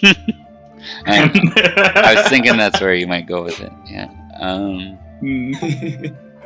As a pagan in largely British Christian Britain, I must say that I do not tolerate intolerance, unless, of course, it is against the Saxons. I must say, the fact that you're a pagan is a little unsettling. But at least you're not a Saxon, At least so you're not a you got that going for you. We can put all our differences aside. Look, I am so happy to have you as a friend, and so sad that you're gonna burn in hell for all eternity. it's just a shame, real shame. I understand that. I get it a lot. My uncle says that. That's great. Just all the time, constantly. Yeah, just unsolicited. Occasionally he comes to my room and says, "You know, you're a good boy and a great knight, but..." What's that thing, Princess Bride? Like, good night, Wesley. Probably kill you in the morning. It's the same thing, but like, good night, Princess. You're gonna burn in hell for all eternity. Good morning. We made you breakfast. You're gonna burn in hell for all eternity. Exactly. Yes. All right. We burning passionate hatred comes in many forms. In the case of two unnamed people in this video call, it goes towards the Saxons and a random guy from a minor manor house in Salisbury. Yep. Who you all hate. Well, no, two out of three hate to the end there. Yeah. I mean, he's basically a Saxon. Yeah, he's a Saxon in all but ethnicity. Never before in a game system have I been so gleefully prejudiced against people. The game does encourage it. Though to be fair, it all works out in the end. It does. That makes it easier, right? As you know, it works out in the end. It does. All right. So, I'm trying to draw. It's not working. I'm probably doing something wrong. That's okay. We don't need to draw. Oh, I drew now on accident. There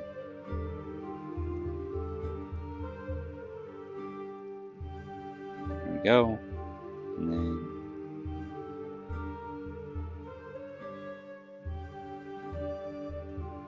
Okay. I don't know if can you guys see the map? Yes I can. Yes. So you would have rode through Silchester, from Salisbury into Silchester, then to Windsor Castle, and then up quite far through Logres, and then into Cumbria. Not everything on this map is set for this year. I think this is more like a 485, 490 map. But you can see where Pendragon is. Look like it does. So you'll be approaching this river, actually, when we start. Can you click on the river again, please? Yeah, True Rose. Gotcha. Yeah. There we go. Oh, So we're sorry, approaching I'm using the wrong thing. Yeah, that river. Okay. Gotcha. Lines all over the page. No. It's either a creek or it's a river. Yeah, it's not the best map.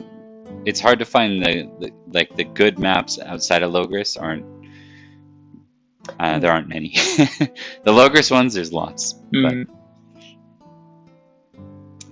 so we'll pick up the scene. The three of you are riding. At this point, actually, we'll set it a little back from the river. So you are riding with a proper muster now. This is a massive group of knights. You would gather that the grand majority of Logres is all here and present.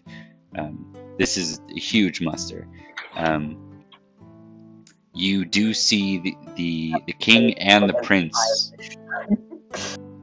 Yeah, you do see the king and the prince ahead. And we'll pick up right about there, because I'm sure there's discussion you'd like to have. You're on horseback at this point. can we? How acceptable would it be for us to ride up and talk to the prince? Because of your relationship with Matic, it's very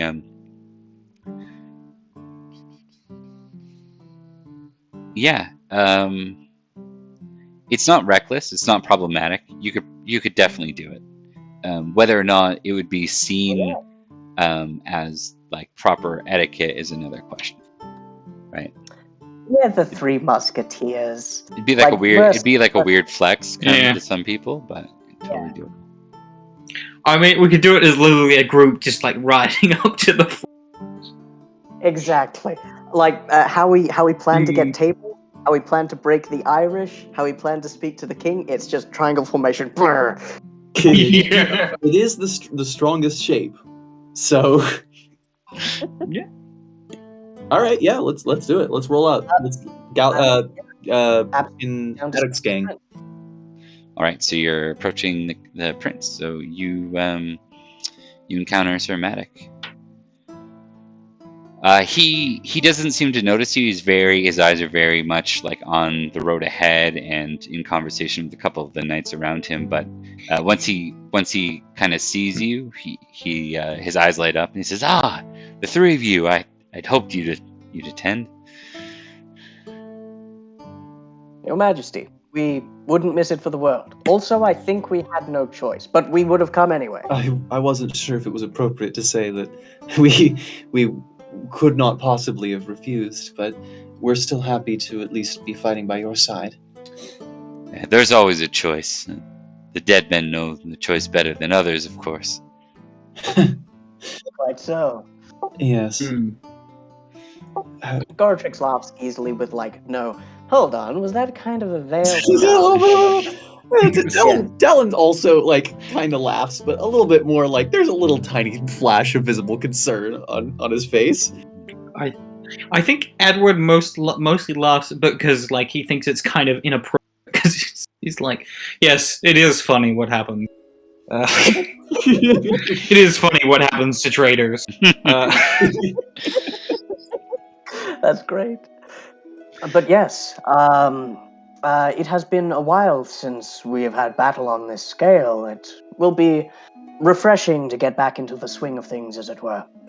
Unfortunate, if I may say, that it happens against our countrymen, but certain things are unavoidable. Yeah.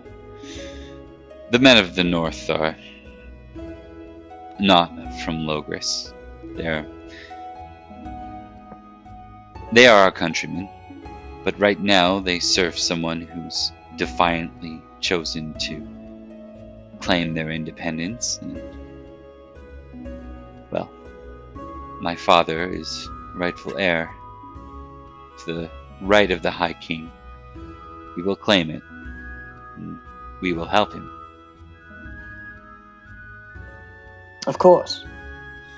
As is our duty as knights, and, if I may be so bold, as citizens of Logres. As for the days ahead, this will be simple and straightforward. There's very little likelihood with how little time it took us to ride here that he'll be at all prepared with allies. We march with the entirety of Logres. There's a pause as he says entirety of, and he seems to look out westward for a moment. Hey, question. And then he finishes that thought. Is Cornwall west of here? Yes. Yes, southwest. Fuck. All right. Idalin will speak up and goes, "If I may, Your Highness, I hope it's not inappropriate for me to ask. Why this specific target first?"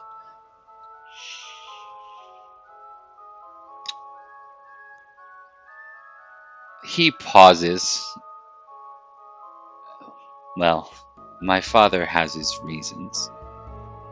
Rest assured that when this is all over, and it will be over very soon, Pendragon will be part of Logres, or at least bend the knee to it. It is important that this conquest, our path forward for the High King is dealt with quickly, that the might of Logres is well understood, and the might of Uther is revered amongst those that would betray us. I only wish that this could have all been avoided, and wisdom had won out, and he had received the vote as was proper. Indeed, any mention of Uther here in Salisbury, or indeed all of Logres, is praise. I find it troubling that it's gotten to this point that Uther wasn't granted his seat. Still, it is upsetting that violence is going to have to be committed, most likely. Yes, Merlin said something of the same. As for me, I find it offensive that they do not consider my father the clear and rightful heir to his brother. Merlin, is he riding with us? I know he's not necessarily a soldier, but it seems that the two of you were quite close. Yes, I saw him Incidentally, at... sorry, you go. Go ahead, yeah. As Maddox says, Merlin says much the same. It's basically if someone said, yeah, the Pope thought the same way as you did.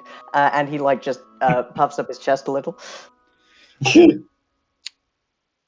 I saw him last at Easter Court. He will not ride north of us. He had other...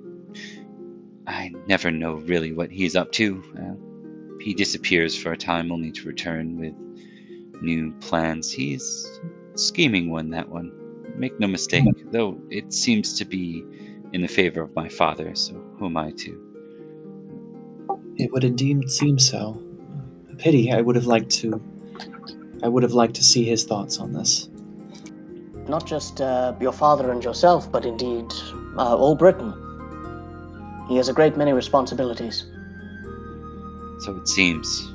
He's the one that brought me to Uther, the one that pulled me from obscurity and ensured that I followed and found my proper claim. I would not have known without him that I was the rightful heir to my father. I've been meaning to ask, but how did you two meet? It seems like a strange pairing. I was a young knight. Well, sorry, let me back that up because that's not true. Okay. That's Bob. For All good. I was a All young good, buddy. squire who had just finished, well, with the raids to the west. It was a simple chance meeting over dinner. He found us in a wayside inn. Curious. I was suspicious of the old man at first, and anyone that would pronounce himself a name like Merlin, but he spoke of the ring. He seemed to know a great deal about my mother and a great deal about Uther. I found myself going from suspicious to, well, I consider him a friend now, much as I consider the three of you. Though know that us. if Merlin or anyone were to betray my father, my loyalty decides all. Of course. Of course. It seems to be like almost like he's kind of he's fighting with Maddox, who he wants to be and who he's supposed to be as a prince. He's giving veiled threats, but they're kind of half-hearted. Yeah, it's that King Henry awkwardness yeah. a little bit. You're like, oh, please don't. Yeah. Just know that my Ha, ha, power. ha, please don't remove my head. Yeah. No, don't move my head, You need not worry about our loyalty. Things are great. Minus the civil war. But beyond that, we're pleased to serve. His glance looks out eastward again, or westward again. He shakes his head. He says, well, I should get back to things. Of course. It has been wonderful speaking to you again. And should you have need of us, perhaps in the van again, well, you know where our tents are. Actually, wait, he wouldn't. Well, you know our names. You'll likely be fighting alongside me. You'll see. I can't share the news until we reach the river. Till then. Till We'd be then. happy to course. share. We'd be happy. Till to then. share- We'd be happy to share a drink and a campfire with you. I look forward to it. Till then, Your Majesty. And with that, Prince Maddock rides off, leaving the three of you a moment with very few prying ears. Ever since There's we a met him, moment, he I think- occasionally threatens violence against us. I don't think he really means it. He's Uh, not I the think- best at courtesy, for sure. Yeah. yeah. I It's- think If he were of a lower station, and he were to talk like that, it would probably lead to a lot of duels. I have to admit, it was kind of hard to focus on the conversation with all the death threats. I mean, I understand his position. No, Right. he's our friend. He wouldn't actually hurt us, I'm sure. It's just, I think, I imagine as he grew up, it was a harder life. He- He's also the prince. It he's in only a- makes sense that he'd want to defend his father's title. he is certainly in a very difficult position. And also, Certainly. I know we were asking some questions, but I didn't feel we were speaking too out of line. I mean, Oh, no. I think it was just a just-in-case death threat. You know the kind. More of a reflex, I would think. I Yes. haven't encountered too many of those in my travels, to be honest. Oh, you'd be surprised. No, it's pretty common. I There is a agree. great variety. Indeed. Wait, did he say he'd be fighting with us? Yes, I was very excited about that. We'll be alongside him. It will be truly great to see his prowess. But he is the crowned prince. Shouldn't it make Right. sense that he... Oh, no. They're usually behind just in case, Yes, that's a good must. point. I think that means we will not be with the charge. I suppose it is a safer position way. You see, his eyebrows, kind of curl up, furrowing worriedly, like a golden retriever who's just been denied treats. Oh, Gortrix. I'm sure there'll be plenty of battle. And then he kind of takes a moment to actually think about what he just said. Oh, there will certainly be more battles for us in the future. Yes, that is true. Something about all of this just seems out of place to me. Wasn't it strange how he specified specifically that almost all of Logres was with them? And he kept on looking west, which, What is West? Cornwall and Ireland. I know Cornwall's what my mind first jumped to. Is it possible that Cornwall disagrees with this current choice? I know that there is no love lost between Uther and... I wrote the name of the Duke of Cornwall down, but I don't know it now. Gorlois. Gorlaw, gotcha. Yeah. And Gorlaw, but I can imagine if there were anything that would cause division, this would be something like it. Still, it is impressive that King Uther has gotten as much of Logres behind him on this as he has. He must. Well, if there were... Oh, sorry, you go. He must be a truly great leader if that's the case. He is, no doubt about that. Also, But if there were any division, they would have been dealt with at home first. but we weren't told exactly what was happening, did we? We only found out during the feast. Yes. And even then, it required some finagling from the both of you. It would Maybe seem not. like this was not common knowledge. When we arrived there, it was. But it wasn't back in our home. Yes. As I've said, surely there are more efficient ways to give information, but yes, this was secret even to ourselves, which is why they expect this battle to be a surprise one.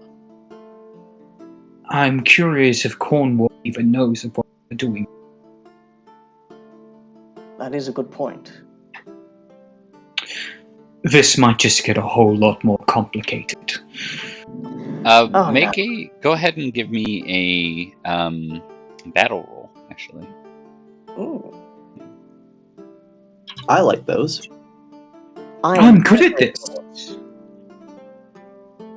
While you were training with the blade, I was mastering Crits! the skills of battle. Beautiful, beautiful man. 16 you get to on a check 16. that automatically. So. Let's Victory. see how this goes. A success as well.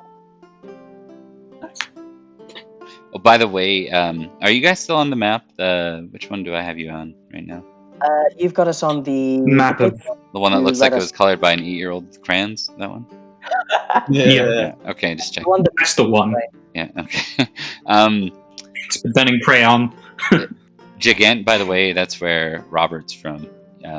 Your boy there, a boy. Liam. Good The Irish what? Gigant, this place I'm clicking, which is Yes. very, very close to Salisbury. That's where Sir Robert's from. Oh. Yeah. Somerset and And Dorset. so this whole area here is Cornwall. So just generally noting, like the Logres border is right about here, right? So if there were ever a conflict, Salisbury would be right on the front doorstep of that conflict. And where we marching? We're marching up to Pendragon, over to the north. You're like right about here right now. Cornwall's an especially bad one to have not with us on this one. Yeah, because they're right at our side. Yep. I don't like that. Don't like that at all. What's this knife I feel in my back? So yeah, that's and then for Mark's critical, let me see. You know what I'm gonna give you, even though you didn't roll battle, you are able to confirm after kind of riding around a little bit. There is so formally, Gorlois is considered an ally to King Uther, like even beyond the others, just by the station of he was to the king's brother, right? Even though he doesn't have the relationship he had with Prince Aurelia. You would suspect that the king would have formally called for him to be present at this muster, and you're also able to confirm he is not present at this muster. Like, you don't see their banners. None of the banners of Cornwall are present. Yeah. So that would be... I think that... It'd be like calling in your ally, and your ally doesn't show to battle. So. Yeah. Well, I'll totally be there, and then 2 months later. Yeah. Okay. Definitely Edward would share this with his companions, that there are no people from Cornwall at all. That is incredibly worrying, considering we are most of the fighting men, and if something does happen, Salisbury will be undefended, including my home. Cornwall is officially an ally king, but We were officially normally they would have been. with the land that we're marching to, I think, yesterday. So, As well, by how things probably should have been done, well, they should be with us as of this moment. But the fact that they are not is not a good sign. Exhales Gartrix as he massages his temples. Ever since I started hanging around you guys, the world got much more complicated. I don't know if that's because my perceptions are being opened or just things are being strange. well, if it makes you feel any better, my life hasn't gotten any more complicated. It's just been different complications. Different is good. Occasionally. Well, certainly things have gotten at least a little bit more complicated as we no longer have an official High King. Hope is that this will rectify it. However, he says in a much lower voice, trying to make sure no one else but we can hear, I do not think this will go the way it is hoped. War rarely does. But the fighting will go like pretty much as we expect. If we can win every battle we come across, hopefully this will be a short war. All right. I think that might be a great place to stop for the night. What do you guys think? Yeah, I I'm think good with that. Yeah. we're set up Good for the for that. battle tomorrow, where I have no doubt we will roll nowhere near as good as we did before. But Just 3 madness rolls on your testing passion at the beginning. You all this. Yep. while next to Prince Maddox, Yeah. he just like sees us as we clutch Yeah. our helmets, throw our swords to the ground, and run off screaming into the river. I don't like traitors. 1 second later, you're all. Mm. Yeah, we all I don't become like traitors. Hold my sword. I don't like traitors either. On an unrelated note, I'm gonna walk into that field right now. Okay. So yeah, we're at a good ending spot. Trying to think. I think we're on a course for only 2 episodes for 81, so that's cool. And we're coming up on Christmas, so just as a general reminder for that, I think that I think we agreed to next week we're good and the week after not, right? Yeah, next week, which is the 20th for me, should be fine. Then the week after, I will not. I will be in Tasmania. And potentially, I think, just to double check as well, I think I will be out of town for the first week of January as well. Okay. Including the first. So Yeah, it's very fair. Huh? We can always put it. It'll be a nice clean if we can get through the grand majority of this year. Then we're skipping from there. That'd be great. can help me. If you guys can help me remember, I will make sure to send you guys a list of the days that I will be gone exactly, so that you guys can have that in your brains. Sounds great. Yeah, sure. I'll Cool. I'll poke. Okay, Thomas, do you want to kick us off with the closures, the outros? Of course. I have been Thomas. I have also been Goratrix. My goals have not yet been achieved, for Sir Jareth yet lives and has not contracted super syphilis. But just give me time. I'll see how it goes. I hope you've all enjoyed. I am a digital ghost, so I'm basically here. And I'll see you guys next week. The man still has both kneecaps. Yes. All right. Mark. Hi everyone, thank you for watching. I have been Mark. Hope you all have enjoyed, those who are watching live or pod. And for those of you in chat, hello. Or should I say goodbye? And yeah, I am also basically a digital ghost. I think there are a few things of me somewhere up on the internet. If you find it, you win a prize. Other than that, hope you all have a good night. Yeah. Great. And Liam. Hi, I've been Liam. I've been playing Sir Dallin, and I am very excited for next Sunday. I want it to come faster. You can follow me at Twitter at Darth Coakley. I say funny stuff sometimes, and as always, this has been such a pleasure. Thanks, everyone. And for the viewers, I'm Bob. I GM the game. Looking forward to being able to grow our community. So if any of you are interested, there are links to the Discord and the YouTube. Feel free to jump into our Discord and follow along. There's going to be opportunities to be able to interact with the game as you view it, if that interests you. And if not, hey, no worries. Thanks for watching, and we'll see you next week. Bye. Bye.